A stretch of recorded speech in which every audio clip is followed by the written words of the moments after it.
With Goldberg's rise, Warrior's return, and both nWo Wolfpack and Hollywood in full star power, WCW took back the lead in August 1998. Raw was preempted on the USA Network due to the tennis US Open, leaving WCW with an unopposed night in a month that was already on track to do the company's highest-rated month in TV history. The show was built around a main event tag match with Hulk Hogan and Bret Hart teaming against the Wolfpack's Sting and Luger, also continuing the build-up for the eventual Goldberg vs. Nash match. After months of real-life lawsuits, the first hints of Ric Flair's return to the company were mentioned in a J.J. Dillon, Arnold Anderson segment. The separation of the original nWo group was a risky move for business as it was still by far the company's biggest draw and merchandise seller. What happened was instead of dropping, WCW created a new selling brand with the nWo Wolfpack exploding in popularity, doing some of the biggest merchandise sales in history for one of the most stacked groups of all time. From the star power, entrance song, charisma, red and black design, the Wolfpack connected to the audience on every level. Later in the show, Nash was doing commentary after teaming with Goldberg the week before, putting that in viewers' mind as a future match.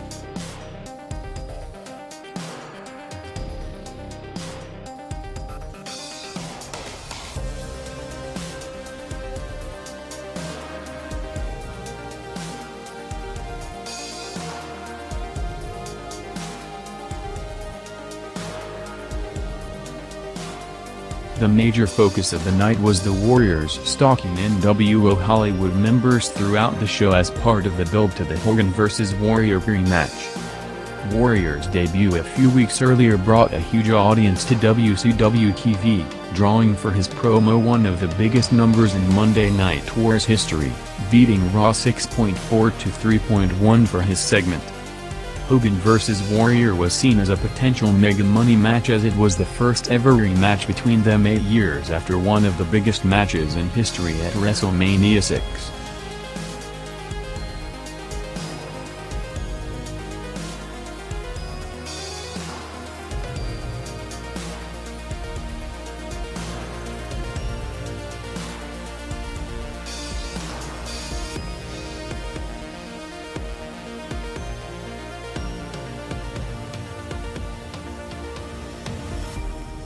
The summer and fall of 1998 can be looked at in hindsight as the peak of Bill Goldberg's drawing power.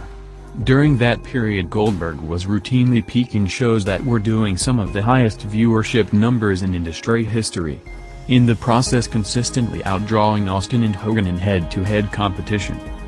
The Goldberg formula was so successful that it continued even after winning the belt, with no major storylines to build to his matches, a factor that didn't maximize this peak period as Goldberg wasn't having hyped feuds to his main events.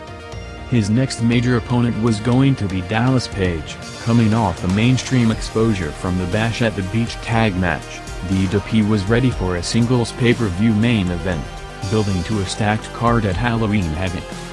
The Page, Roddy Piper segment with Giant's interruption drew the show's peak 6.8 rating, making it the second highest rated quarter in show history behind the Hogan vs. Goldberg match.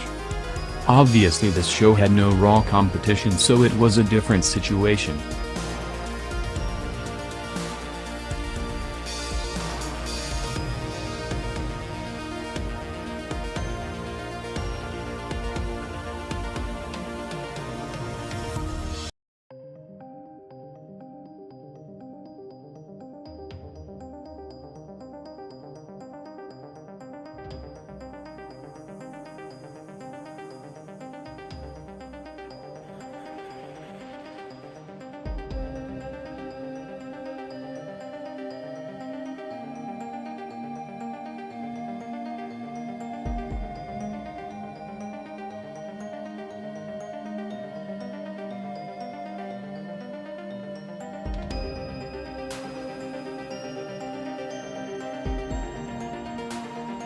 The two top programs were built in the main event, teasing the breakup of Hogan and Bret, with Hart not turning on Sting while Warrior attacked the nWo Hollywood again. With WCW having the deepest, most stacked talent roster in history, full of dream matches available. What never ended up happening was arguably the most anticipated one, the Bret Hart vs. Hogan match that was 6 years in the making, with constant terms and politics preventing it from ever happening.